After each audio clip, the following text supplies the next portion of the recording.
जाएगा पहला क्वेश्चन का ऑप्शन सी पहलगाम हमला। पहलगाम हमला से संबंधित है ये ऑपरेशन सिंदूर। अगला सवाल है ऑपरेशन सिंदूर का नाम सुझाव किसने दिया था?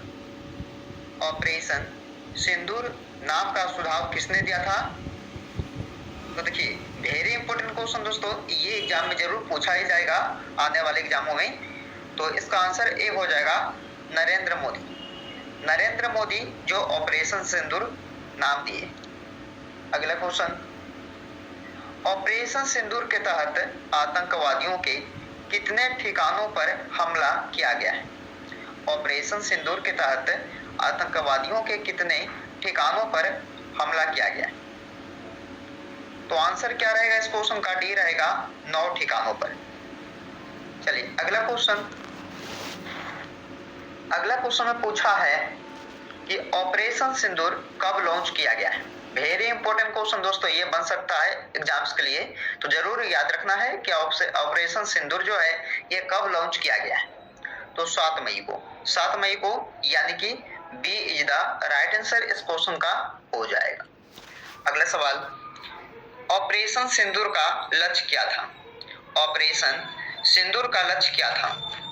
पाकिस्तान में स्थित आतंकी ढांचे, पीओके में स्थित आतंकी ढांचे, ये दोनों का जो है ऑपरेशन सिंदूर का लक्ष्य था। आंसर क्या रहेगा इसका? ऑप्शन सी रहेगा, ए और बी दोनों। अगला सवाल है ऑपरेशन सिंदूर के तहत कितने आतंकवादी मारे जाने की संभावना है?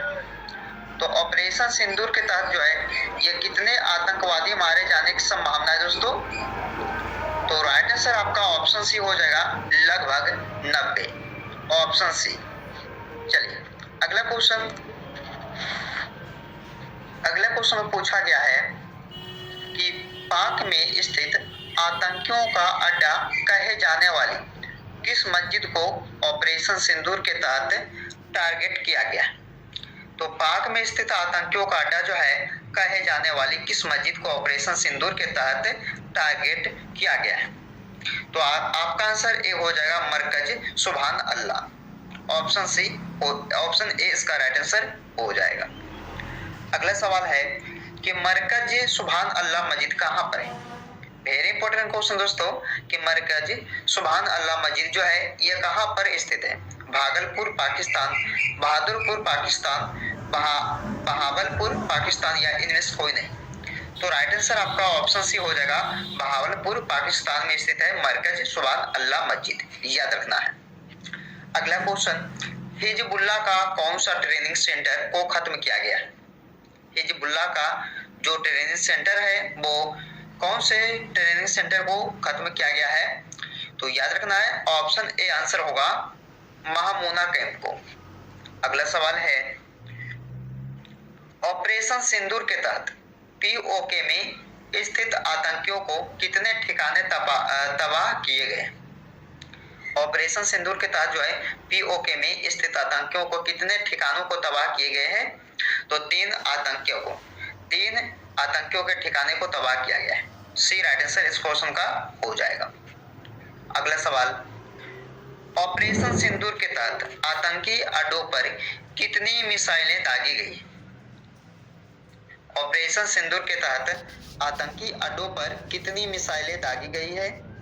तो याद रखना दोस्तों 24 यानी कि 24 मिसाइलें दागी गई है ऑपरेशन सिंदूर के तहत आतंकी अड्डों पर। अगले सवाल कितने आतंकी संगठनों को निशाना बनाया गया? कितने आतंकी संगठनों को निशाना बनाया गया है दोस्तों? तो याद रखना है हिजबुल 2, जैश 4, लश्कर 3, ये तीनों को जो है निशाना बनाया गया। याद रखना है इसका आंसर डी हो जाएगा, उपरोक्त सभी। अगला सवाल ऑपरेशन सिंदूर के बाद प्रेस कॉन्फ्रेंस करके किसने जानकारी दी है? तो ऑपरेशन सिंदूर के बाद जो है प्रेस कॉन्फ्रेंस करके किसने जानकारी दी है? तो अफसर कर्नल सोफिया कुरैशी, विदेश सचिव विक्रम मिस्त्री, नेवी अफसर विंग कमांडर व्योमिका, ये तीनों जो है यानी कि प्रेस कॉन्फ्रेंस करके जानकारी दी है। यानी कि इस क्वेश्चन का डी आंसर हो जाएगा, इनमें से सभी हो जाएगा। अगला सवाल ऑपरेशन विजय 1999 किस युद्ध से संबंधित है? ये भी इंपॉर्टेंट क्वेश्चन था दोस्तों, याद रखना है कि ऑपरेशन विजय जो है 1999 में हुआ था, वो कारगिल युद्ध से संबंधित था। कारगिल युद्ध यानी कि बी राइट आंसर इस क्वेश्चन का हो जाएगा।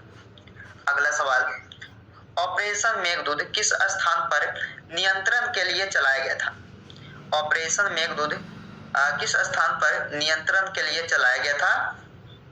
तो सियाचिन ग्लेशियर, यानी कि इस क्वेश्चन का डी आंसर हो जाएगा।